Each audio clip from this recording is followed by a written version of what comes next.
So in today's video, we're going to look at data subsetting. Most of this chapter is actually done on Excel, as I will show you in a second. But first of all, I wanted to go through two quick definitions of something that we haven't really thought about before, but it's putting two ideas together. Whenever we've calculated a mean so far, we've had a whole list of data points, okay? We had the individual data values and then calculated their mean. But sometimes you don't have the full list of data. What you do have is a frequency distribution. So you have a table where they have put the data into classes and told you how many of those data points fell into that class. So you've got the frequency of each class. But you don't know the exact data points, okay? You just know how many data points were between two values. You just don't know what those data points actually specifically were that fell in that class. Well, what we're going to do now is find a population or a sample, depending on what you're looking at, a mean for grouped data. So whenever you get data that arises in a frequency distribution as opposed to a straight up list where you have all of your data values available, how do we calculate the mean or an estimated mean for the data when we don't have every single data value? We just know how many data values fell into certain classes. Okay. As I said, this will not be the exact mean that you would find if you had those individual data values. And you'll see why when we go ahead and write out this formula. So when we don't have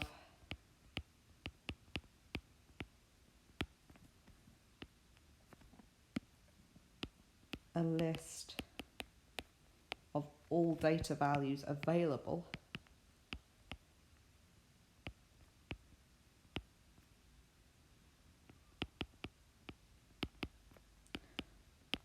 we can use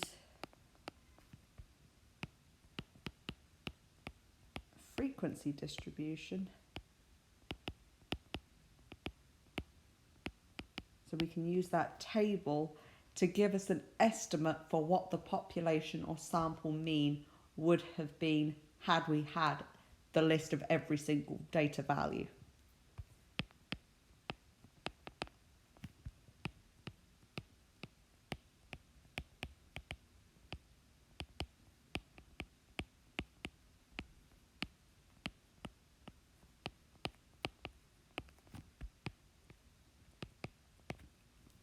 Okay, this actually works very similarly to how we did a weighted mean, okay?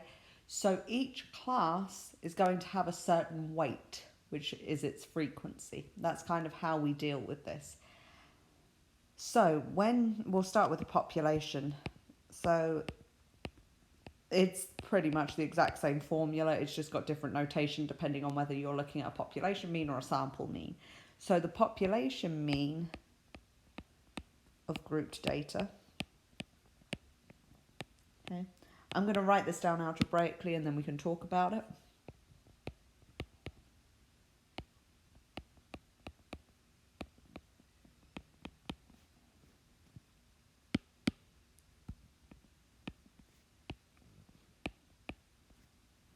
Okay.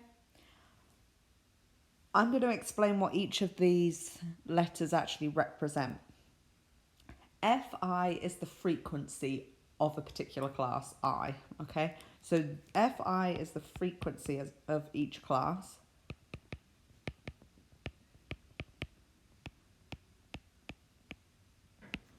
Mi is the midpoint of that class. So what I am doing for that top line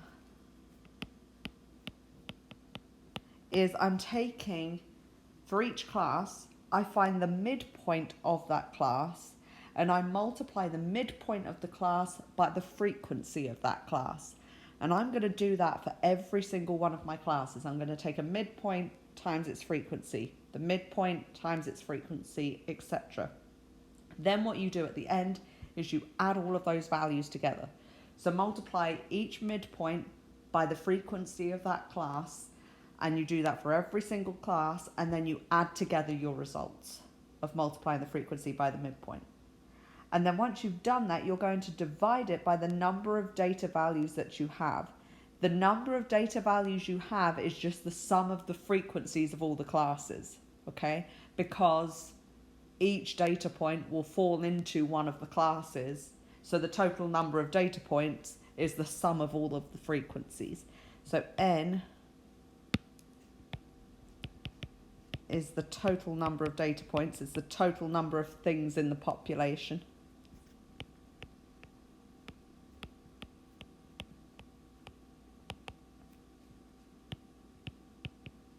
And all it is it's the sum of the frequencies. So just add together all of the frequencies and you will get the number of data points. Okay? It's the same thing for a sample. Okay? If we're dealing with a sample instead and we have group data for that sample, we don't have the actual list of data points for the sample, but what we do have is the frequency distribution of that sample. It's the exact same thing, it's just that we've got slightly different notation for it, but the actual calculation is the same.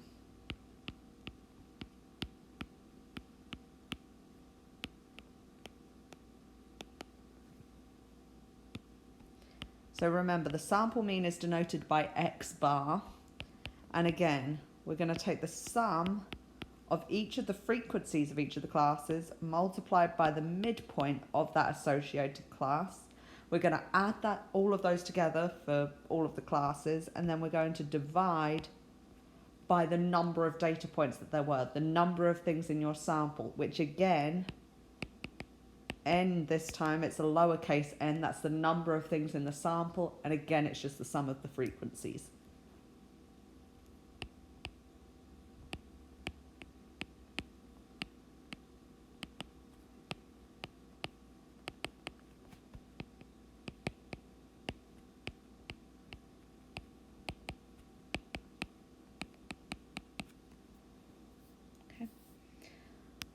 I drew up a quick example here. So let's say you have a class of 20 students, okay?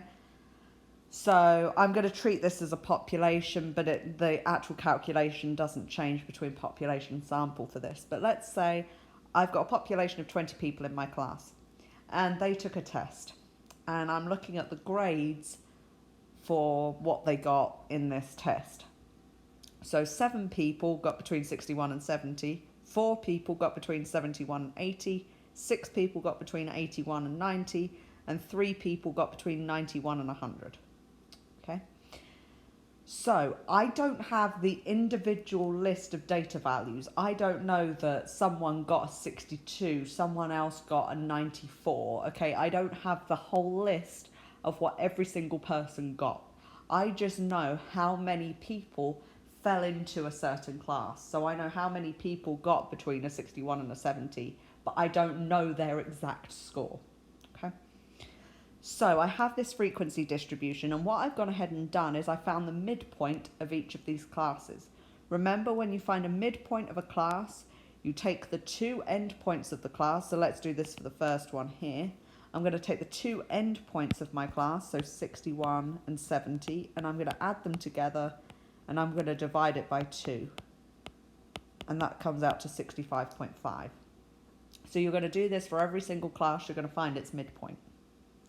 Then, to find the mean of this group data, I'm going to multiply each of the midpoints by the frequency of that associated class. So I've done this for every single one. I've done 65.5 times 7.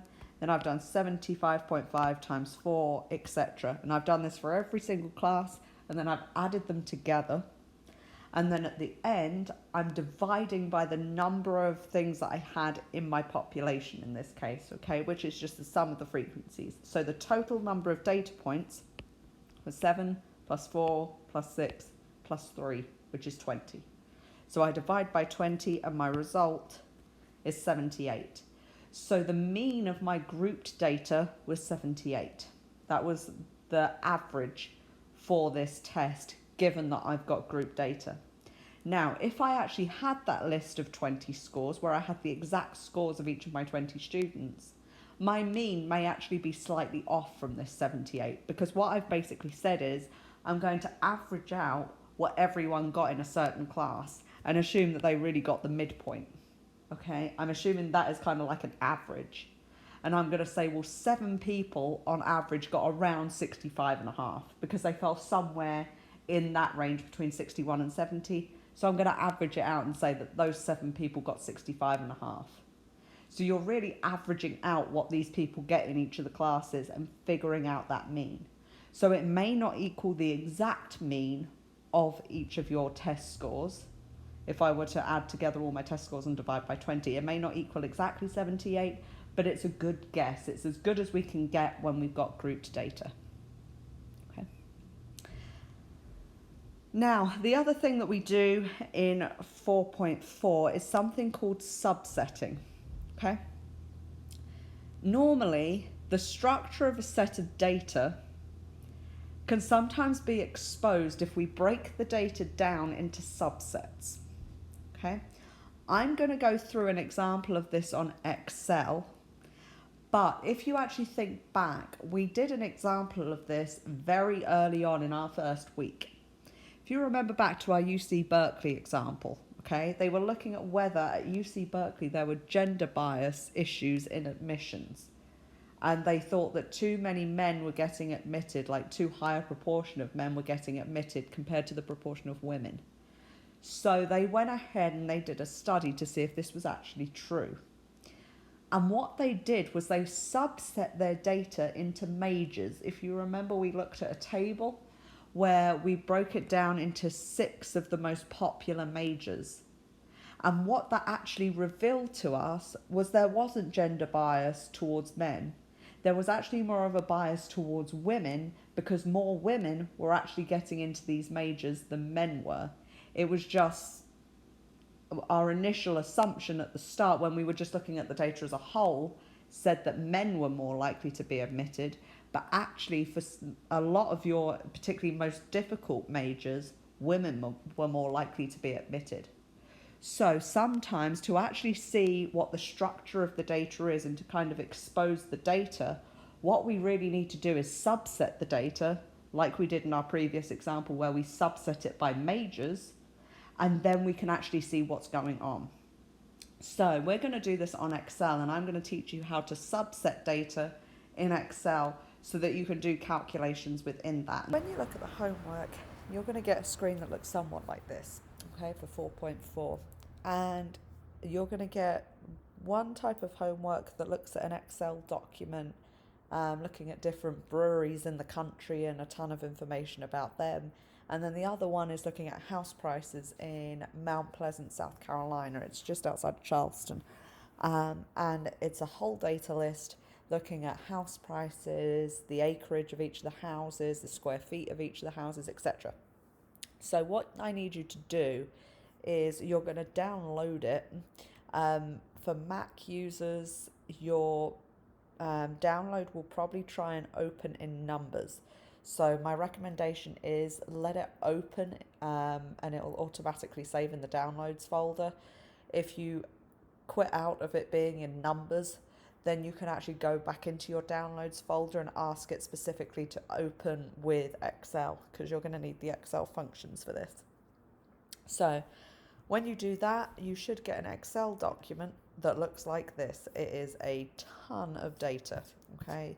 You're going to get a massive list of all this data, and there's too much to really go through, but it tells you all about each of the houses. It's got their ID number, the list price, and how many bathrooms, etc. Okay? And Hawks is going to ask you a few questions. So in this case, it says that you're limiting your search to just houses that sit on between 0.21 and 0.3 acres. So we are going to subset our data, so we are just looking at that specific acreage for the land. Then it says, what is the maximum house price of the homes with this amount of acreage and its price per square foot? Okay, I'm going to do several things to show you how this works and how you are actually going to subset your data in order to do this type of problem. So once you've opened your Excel document, and I want you to click on this data tab that's up the top, and then you should get something here that says filter. If you click on that,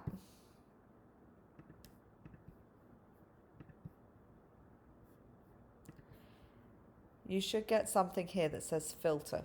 So if you click on that, it should add to each one of your top titles, okay, for each of the columns, it should give you an arrow on each one of those. So in this case, we are specifically looking at the acreage. So if you go to the header that says acreage, you can click on that button and it will give you a ton of options here, okay? It will allow you to arrange this data ascending or descending by acreage. It will allow you to select a specific acreage. So if you click off of select all, you can click a specific acreage and then it will just show you houses that have that specific acreage. For this one, we want between 0.21 and 0.3 acres.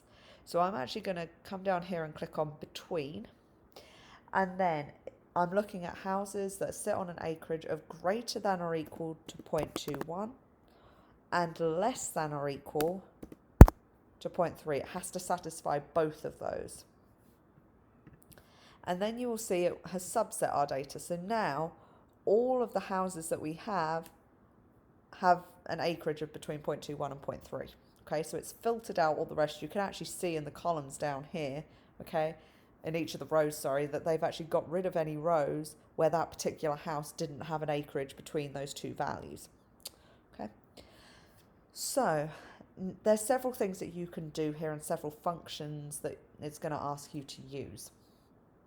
As I said, you can sort things, like this problem here says to look at the maximum house price of something that has an acreage of between 0.21 and 0.3. So in that case, what I would do is I would go to my list price and I would sort it ascending or descending, and then I could find what the maximum house price was for a house that's set on between 0.21 and 0.3 acres. So let's say I did ascending. Okay, so I'm going in order of ascending house prices now for this particular subset of data, and I can see that the maximum house price is 1.25 million. Okay, again, you could sort it descending and it would be the top value, so it's totally up to you which way you want to do it. And the lowest house price we have with this acreage is 324,000. So you can get a lot of information just from doing this. Okay, if it said to you, okay, we're looking at houses with between 0.21 and 0.3 acres. But now, let's say I want to find what is the average house price of houses that sit on this amount of acreage. Well, you're going to use something called the subtotal function in Excel. Again, for Mac users, I'm going to warn you, this is kind of touchy and it doesn't work as well as it does for Windows users, just as a heads up for any of you with Macs. Okay, I run into this issue. It does not work for me.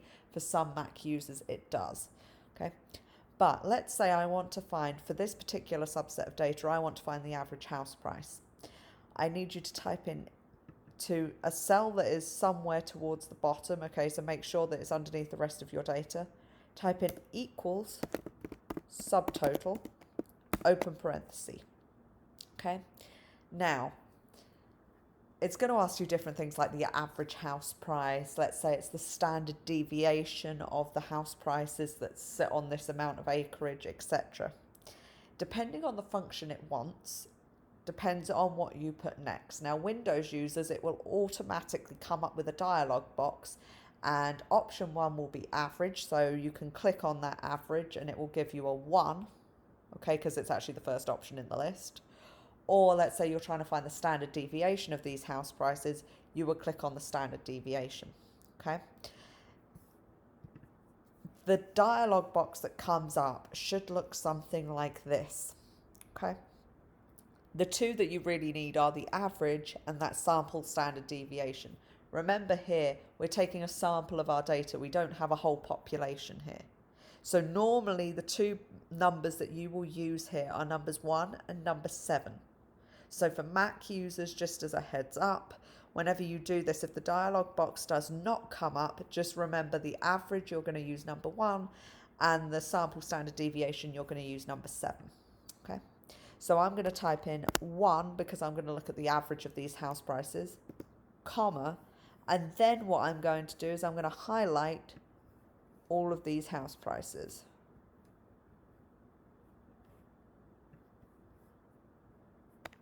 Close parenthesis, return. That is my average house price with a house that sits on an acreage of between 0.21 and 0.3 acres. Okay, so all I do is equals subtotal, open parenthesis. If I want the average, I'm going to type the number 1. Let's say now I want the sample standard deviation. I'm going to type the number 7 because that was what we had over here. Our sample standard deviation was number 7. And then I'm going to come to my data list again for my list of house prices. And I'm going to scroll all the way down. I think it got rid of my number 7, so I may have to go back in and type that. I got rid of the number 7 here. So I'm going to type in 7, comma, and again that list. And that is my standard deviation of my house prices. So always start out with equals subtotal, open parenthesis. Type in the number 1, it's going to calculate an average of the particular cells that you choose. If you type in number 7, it's going to give you the sample standard deviation of the particular cells that you choose. Okay, so what we have done here is just taken a sample of our data because we have subset our data, okay, to just look at acreage between two values. And then I've looked at the house prices of those particular houses that sit on that amount of acreage. Okay. The reason that we use the subtotal function, do not just do equals average and then highlight the cells. That's probably how you've been taught to do an average on Excel before. The reason we do equals subtotal, then say the average or the standard deviation. The reason we do equals subtotal is because otherwise, if you just type equals average and highlight, it actually doesn't ignore all the rows that we've eliminated here. Okay, so it's actually going to take the average of all of them, all of the rows, even the ones that aren't showing here. So it would actually take the average of all the house prices, not just the ones that are showing on the screen. By doing equals subtotal, it completely ignores those rows that aren't showing and just takes the average or the standard deviation of the cells that are actually showing on the screen and the ones that we're interested in. So make sure you use that subtotal function when you do subsetting like this in Excel. Okay.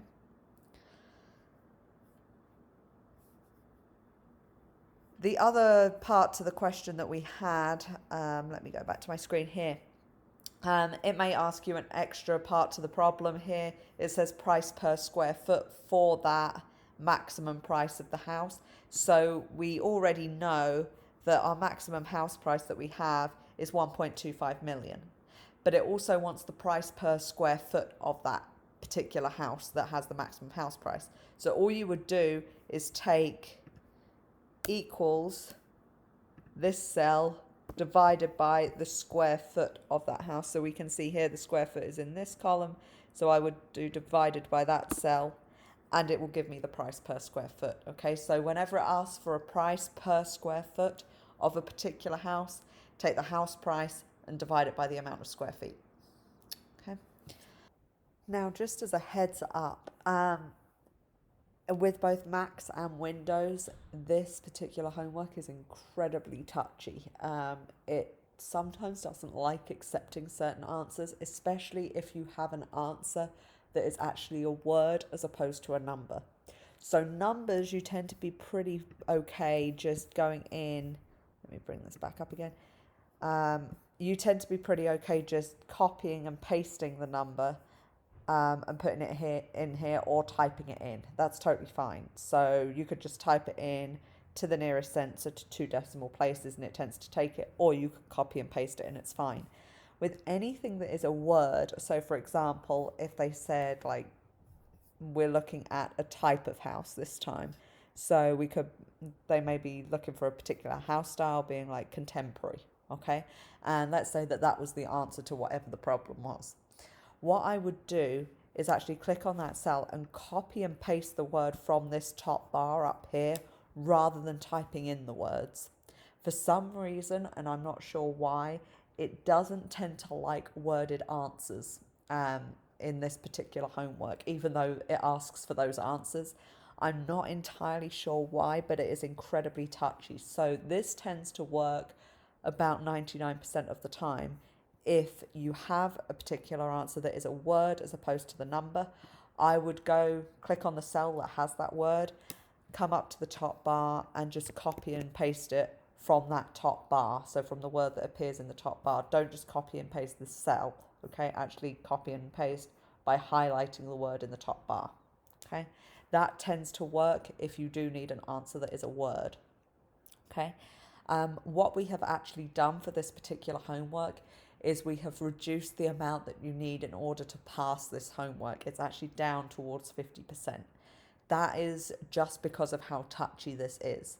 So please strive to get as high as you can get, but just know for the certify for this, you actually need a lower grade than what you normally would in order to pass and to certify, just because we know how touchy this is and we don't want you guys to like fail a homework just on account of like copying and pasting or typing in an answer.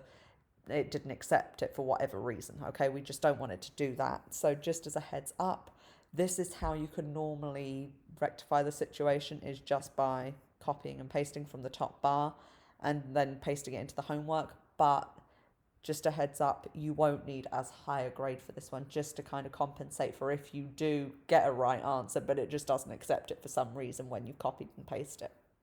Okay. Hopefully that helps with how to do this homework and how to do subsetting within Excel. As always, if you have any questions whatsoever, please let me know. We will be going over this on Friday in class, so by all means bring your laptops with you on Friday and I will be more than happy to help you. If you want to do the homework before that, of course, I've got office hours, or you can just text, call or email me and I will be more than happy to help you with any of the questions that you have.